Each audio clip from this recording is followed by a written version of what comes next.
حضور نے فرمایا میں ان سے بڑا پیار کرتا ہوں، میں بڑا پیار کرتا ہوں، اور میں نے رب سے دعا کی ہے یا اللہ جو ان سے پیار کرے تو اس سے پیار کرنا۔ میں نے یہ دعا کی ہے اے اللہ جو ان سے پیار کرے تو اس سے بھی پیار کرنا۔ حضرت امام حسنین، پہلی بات یہ ہے کہ ان کا پیار ایمان کا حصہ ہے، ان کا پیار ایمان کا حصہ ہے، ان سے جو پیار نہ کرے گا وہ صاحب ایمان۔ حضرت عمر فاروق، اللہ اکبر، حضرت عمر جیسا بندہ، 24 لاکھ مربع میل کا حکمران، اور شاہ روم کو خط لکھ کے کہتا ہے میں منت نہیں کرتا، میں حکم دیتا ہوں۔ اتنا تگڑا بندہ۔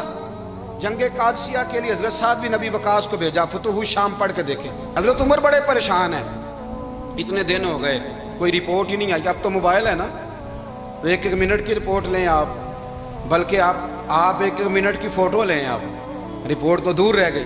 حضرت عمر فاروق رضی اللہ تعالیٰ عنہ بڑے پریشان ہیں کہ قادسیہ میں حضرت سعد بن ابی وقاص کے ساتھ لوگ جہاد کرنے گئے، رپورٹ کوئی نہیں آ رہی۔ اتنے پریشان تھے کہ باہر نکل کے نا اس رستے پہ بیٹھ جاتے جو رستہ قادسیہ کی طرف سے آتا تھا، جو بھی آتا جاتا پوچھتے جنگ کے کیا حالات ہیں۔ ادھر جب اللہ نے فتح دے دی نا تو حضرت سعد بن ابی وقاص رضی اللہ تعالیٰ عنہ نے نا ایک قاصد کو خط دے کے بھیجا، کہنے لگے عمر کے پاس جاؤ، انہیں اطلاع دو کہ الحمدللہ اللہ نے اسلام کو فتح عطا کر دی۔ یہ حضرت عمر کو جا کے دینا، وہ بڑے پریشان ہوں گے۔ وہ جو اس زمانے میں اس طرح ہوتا تھا کہ کئی دور دور سے صحابہ جو دوسرے شہروں کے ملکوں کے رہنے والے ہوتے تھے وہ بھی آ کے شامل ہو جاتے تھے جہاد میں۔ کوئی ایک دفعہ مدینے آیا، کوئی 2 دفعہ آیا، پھر اپنے اپنے علاقوں میں۔ بہت سارے لوگوں نے زیادہ دفعہ حضرت عمر کو دیکھا بھی نہیں تھا۔ وہ جو قاصد خط لے کے آیا تھا نا، اس نے 1 دفعہ دیکھا تھا، حضرت عمر بوڑھے ہو گئے، وہ پہچانتا نہیں تھا۔ ادھر سے وہ خط لے کے آ گیا، حضرت عمر مدینے سے باہر نکل کے اس روڈ پہ بیٹھے تھے جو قادسیہ سے آتا تھا۔ جب وہ اس آدمی کو آتے دیکھا تو حضرت عمر اٹھ کے کھڑے ہو گئے، فرمانے لگے قادسیہ سے آ رہے ہو؟ وہ کیا کہتا ہے؟ پھٹے پرانے کپڑے، ٹوٹے ہوئے جوتے، سر پہ پرانی پگڑی، کہنے لگے غلام مدینے کے رہنے والے ہو؟ حضرت عمر کہنے لگے ہاں مدینے کا ہوں۔ کہا میں قادسیہ سے آیا ہوں، الحمدللہ اللہ نے اسلام کو فتح دے دی ہے، الحمدللہ کفر کی کمر ٹوٹ گئی ہے۔ اس نے یہ بات کر کے تو گھوڑے کو ایڑی لگائی، گھوڑا دوڑنے لگا مدینے کے، حضرت عمر بھی ساتھ ساتھ دوڑ رہے ہیں۔ فرمانے لگے اچھا بتاؤ خالد بن ولید کا کیا حال ہے؟ تھوڑا آگے جا کے فرمانے لگے اسامہ بن زید کیسے ہے؟ وہ کہتے ہیں ٹھیک ہے۔ پھر اس نے اور گھوڑا، عمر ساتھ ساتھ دوڑ رہے ہیں، ساتھ ساتھ 24 لاکھ مربع میل کا حکمران، ایک جوتا پیر سے نکل گیا، عمر دوڑ رہے ہیں۔ آگے جا کے پوچھتے ہیں سعد بن ابی وقاص کا کیا حال ہے؟ کہا حضور وہ بھی ٹھیک ہے۔ کتنے لوگ میرے شہید ہو گئے مسلمانوں میں سے؟ کہنے لگا صحیح گنتی کا نہیں پتا، یہ لفظ ادا ہوتے ہوتے مدینے کی سرحد آ گئی۔ لوگوں نے عمر کو گھوڑے کے ساتھ دوڑتے دیکھا تو کہا امیر المومنین کیوں دوڑ رہے ہیں؟ وہ غلام چھلانگ لگا کے نیچے آیا، قدموں میں بیٹھ گیا، کہنے لگا حضور آپ نے بتایا ہی نہیں آپ امیر المومنین ہیں۔ آپ فرمانے لگے کیا بتاتا؟ میں تو اونٹ چرانے والے کا پتر ہوں، کیا بتاتا؟ وہ عمر ہوں جس نے اپنے گناہوں کا حساب دینا ہے، کیا بتاتا؟ جو سعد بن ابی وقاص کو جہاد پہ بھیج کے خود بزدلوں کی طرح گھر میں بیٹھا ہے، کیا بتاتا؟ کوئی حیثیت نہیں، کوئی تار۔ تو نے اچھا کیا، تو مجاہد تھا، مجھے ساتھ ساتھ دوڑایا، تو نے اچھا کیا۔ جتنے لوگ تھے چیخیں مار کے رونے لگے۔ حضرت فاروق اعظم سے کہنے لگے عمر جب تک تیرے جلوے رہیں گے اللہ کامیابیاں ہی عطا فرمائے گا، جب تک تیرا رنگ رہے گا اللہ تعالیٰ نوازتا ہی رہے گا۔ کچھ نہیں کبھی اپنا آپ ظاہر ہی نہیں کیا۔ بہت بڑے تھے، بہت بڑے تھے حضرت عمر، بڑے تھے۔ حضرت ابو رافع غلام تھے، قرآن پاک بڑا سونا پڑھتے تھے۔ حضرت عمر جب بھی انہیں ملتے کہتے ابو رافع تو عمر سے اچھا ہے، قرآن بڑا شاندار پڑھتا ہے۔ تو وہ کہتے حضور اگر میں قرآن صحیح پڑھتا ہوں تو آپ کو قرآن کی تشریح زیادہ صحیح آتی ہے، آپ بھی تو مجھ سے افضل ہیں۔ تو آپ فرماتے نہیں پھر بھی تو مجھ سے افضل ہے۔ کیوں؟ اس لیے کہ تو اپنے آقا کی نوکری بھی ٹھیک کرتا ہے اور رب کی عبادت بھی ٹھیک کرتا ہے، اور مجھے خالص صرف عبادت کرنی ہوتی ہے وہ بھی ٹھیک نہیں کر پاتا۔ ساری زندگی اپنا محاسبہ، ساری زندگی اپنے گریبان میں دیکھا، ساری زندگی اپنے آپ کو پرکھا، اپنے آپ کو ٹٹولا۔ 62 سال عمر بیت گئی۔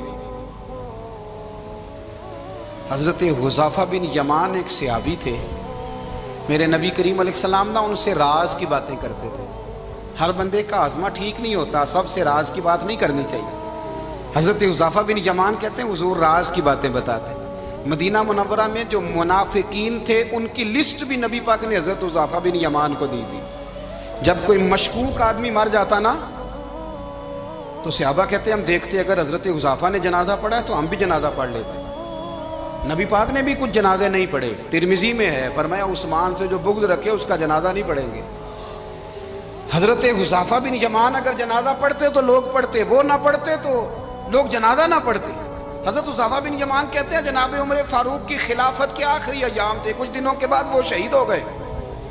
فرماتے آدھی رات کا وقت تھا، میں گھر میں سویا تھا بڑا بے فکر، اچانک میرے دروازے پہ دستک ہوئی، میں گھبرا کے اٹھا، اتنی رات کو کون آیا؟ کہتے ہیں قربان جاؤں، دروازے پہ گیا تو امیر المومنین فاروق اعظم دروازے پہ۔ میں نے کہا عمر کوئی حکم تھا تو مجھے بلا لیتے۔ کہنے لگے میں نا امیر بن کے نہیں آیا، تیرا ویر بن کے آیا ہوں۔ امیر المومنین کی حیثیت سے سرکاری کام سے بلاتا تو وہاں بلاتا، مجھے ایک ذاتی کام پڑ گیا۔ کہتے ہیں میں نے عمر کو گھر کی اندر بلا کے چارپائی پہ بٹھایا، میں نے کہا حضور میں غریب آدمی ہوں، میں کیا آپ کے کام آ سکتا ہوں؟ تو کہتے ہیں انہوں نے نا مجھے ساتھ بٹھا لیا، پھر میرا ہاتھ پکڑ لیا، کہنے لگے تو عمر کو جانتا ہے؟ عمر جھوٹ نہیں بولتا، تو جانتا ہے عمر وعدوں کا پکا ہے؟ کہا حضور جانتا ہوں۔ کہا میں اس وقت آیا ہوں جب دیکھ بھی کوئی نہیں رہا۔ حضرت حذیفہ بن یمان کہتے ہیں پریشان ہو گیا، حضور پہلیاں نہ بجھوائیں، مہربانی کریں بتائیں کدھر آئے ہیں؟ حضرت عمر فاروق فرمانے لگے 62 سال کا ہو گیا ہوں، 63 میں چل رہا ہے، داڑھی سفید ہو گئی ہے، پھل پک گیا، اٹھ فریدہ ستیا، داڑھی آ گئی پور، اگا نیڑے آ گئی، پچھا رہ گئی دور، اب قبر اشر کا معاملہ صاف نظر آنے لگا ہے۔ کہا حضور مجھ سے کیا چاہتے ہیں؟ حضرت عمر رو پڑے، کہنے لگے آج میں عشاء کے بعد نکلا ہوں تو نبی پاک کے صحابہ مجھے نیک کہہ رہے تھے، پھر میں نے بچوں کی ماں سے اور بچوں سے بھی پوچھا ہے، وہ بھی مجھ سے راضی ہیں، پر حذیفہ تیرے ساتھ نبی پاک راز کی باتیں کرتے تھے، سچ بتا کہیں عمر کا نام منافقوں میں شامل تو نہیں؟ سچ بتا ان منافقین میں تو شامل نہیں، کہیں اوپر سے تو نہیں سارا کچھ؟ حضرت حذیفہ بن یمان کہتے ہیں میں باپ کے مرنے پہ اتنا نہیں رویا جتنا عمر کے سوال پہ رویا۔ میں قدموں میں بیٹھ گیا، میں نے کہا نہیں عمر یہ تو میں نے نہیں سنا، لیکن یہ میں نے نبی پاک سے ضرور سنا ہے کہ میرے بعد اگر کوئی نبی ہوتا تو عمر ابن خطاب ہوتا۔ یہ میں نے اپنے کانوں سے سنا ہے کہ عمر جس گلی سے گزرے شیطان رستہ بدل جاتا ہے۔ یہ میں نے اپنے کانوں سے سنا ہے کہ 950 سال حضرت جبریل جناب عمر کی شان بیان کریں تو پھر بھی بیان نہیں ہو سکتا۔ یہ میں نے ضرور سنا۔ دوستو ساری زندگی حضرت عمر نے اگر دوسروں کا محاسبہ کیا تو اپنا اور اپنے بچوں کا بھی کڑا خیال رکھا، اپنی ذات پر بڑی توجہ دی۔ جو لوگ اپنا بھول جاتے ہیں نا، ہمیں اپنی صحت کا بڑا خیال ہے لیکن اپنی روحانی زندگی کا کوئی خیال نہیں ہے۔ حضرت عمر فاروق رضی اللہ تعالیٰ عنہ نا باہر والوں کا بھی بڑا سخت حساب کرتے تھے۔ بڑا ایک گورنر صاحب نے لباس بڑا شاندار پہننا شروع کر دیا تھا تو حضرت عمر نے اتروا کے نا تو انہیں ٹاٹ کا لباس پہنا کے تو اونٹ چرانے کی ڈیوٹی دے دی تھی۔ اتنا سخت احتساب کرتے تھے۔ کسائی کی دکان پر بھی 1-2 گھنٹے کھڑے ہوتے تھے۔ جو آدمی مسلسل 2 دن گوشت خریدتا تھا نا، فرماتے تھے اس کا ٹیکس بڑھا دو، لوگوں کو دال نہیں مل رہی اور یہ روز گوشت کھاتا ہے۔ حضرت فاروق اعظم اس کو جزیہ کہا جاتا تھا، یا کچھ اور معاملات ہوتے تھے بڑھا دیتے تھے۔ مسلسل جو 2 دن آدمی گوشت کھاتا تھا، فرماتے تھے مدینے میں غربت ہے، اگر یہ والا نظام تم کرو گے تو غریب لوگ کس کی طرف دیکھیں گے۔ لیکن اس سے زیادہ بڑھ کر جو ان کی زندگی کا معیار اور سٹیٹس تھا وہ یہ تھا کہ اپنے گھر کا خاص خیال رکھتے، خاص توجہ کرتے۔ ملک شام سے اور ایران سے کچھ لوگ آپ کی خدمت میں آئے تو وہاں سے کچھ کنیزیں بھی آئیں، ان کے بادشاہ کا پیغام لے کے۔ شاہ ایران کی کنیز کو ملکہ نے کہا کہ نا حضرت عمر کی زوجہ کو دیکھ کے آنا ذرا کس طرح کی ہے۔ ہمارے ملک میں کیا کہتے ہیں خاتون اول، باقی سارے دوؤں میں خاتون اول، ذرا خاتون اول کو دیکھ کے آنا۔